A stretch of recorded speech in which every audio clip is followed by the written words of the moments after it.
మంచో చెడో తెలంగాణ ఆంధ్రప్రదేశ్ రెండు తెలుగు రాష్ట్రాలు విడిపోయినాయి. 10 సంవత్సరాలైంది. ఈరోజు తెలంగాణ రాష్ట్రంలో తెలంగాణ ముఖ్యమంత్రి వాళ్ళ మంత్రులు వాళ్ళ రాష్ట్రంలో రాజకీయ లబ్ధి కోసం చంద్రబాబు నాయుడు గారిని విమర్శించే ప్రయత్నం చేస్తున్నారనే విషయాన్ని నేను తీవ్రంగా ఖండిస్తూ ఉంటాను. ఇది కరెక్ట్ కాదు. 2019లో అధికారంలోకి వచ్చిన జగన్మోహన్ రెడ్డి గారి ప్రభుత్వం హడావిడిగా రాయలసీమకు నేనేదో చేసేసిన అని చెప్పి రాయలసీమ లిఫ్ట్ ఇరిగేషన్ ప్రాజెక్టు 3 టీఎంసీలతో లిఫ్ట్ చేస్తానని చెప్పి హడావిడిగా ప్రాజెక్టును ప్రారంభించి ఆలోచన లేకుండా, శాస్త్రీయ విధానం లేకుండా, అనుమతులు లేకుండా స్టార్ట్ చేసి ఈరోజు గ్రీన్ ట్రిబ్యునల్తో మొట్టికాయలు కొట్టించుకునింది వైఎస్ఆర్ కాంగ్రెస్ ప్రభుత్వం.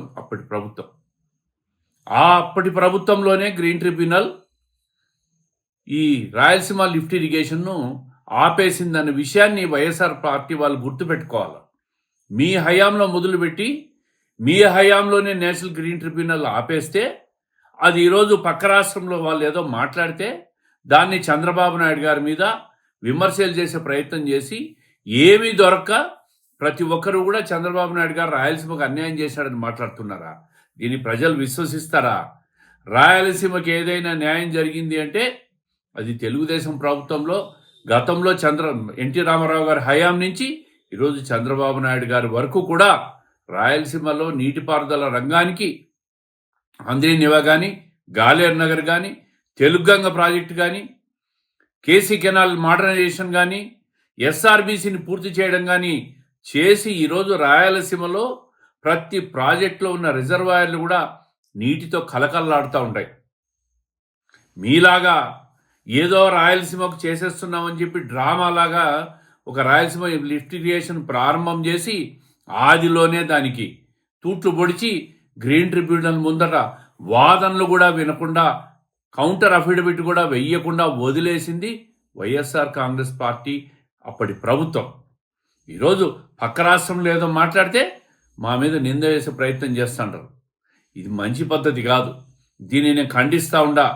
అన్ని విధాలుగా రాయలసీమకు న్యాయం చేసేది తెలుగుదేశం పార్టీ కూటమి ప్రభుత్వం చంద్రబాబు నాయుడు గారి నాయకత్వంలోని 2024లో 52 స్థానాలు 45 స్థానాలు గెలిపించిన మాట మీరు మర్చిపోయినారా?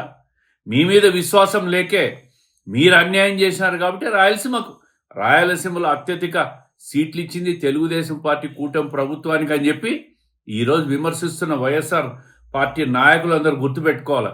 సిగ్గు లేకుండా పక్క రాష్ట్రం నుంచి ఏదో ఒక పాయింట్ దొరికితే రాష్ట్రంలో ఏమీ లేదన్నట్టుగా పక్క రాష్ట్రం నుంచి పాయింట్ అందుకొని విమర్శించేదానికి స్థాయికి మీరు దిగజారిపోయినారని చెప్పి రాష్ట్రంలో ఉన్న వైఎస్ఆర్ కాంగ్రెస్ పార్టీ వాళ్ళని చూసి ప్రజలు అసహించుకుంటున్న విషయాన్ని గుర్తు చేస్తూ రాయలసీమకు ఏదైనా చేయగలిగింది, చేసింది, చెయ్యబోయేది ఒక్క తెలుగుదేశం పార్టీ, అది చంద్రబాబు నాయుడు గారి నాయకత్వంలోనే జరుగుతుందనే విషయాన్ని మరొక్కసారి స్పష్టం చేస్తూ పక్క రాష్ట్రంలో మాట్లాడిన ముఖ్యమంత్రి మాటలను నేను తీవ్రంగా ఖండిస్తూ ఉంటాను.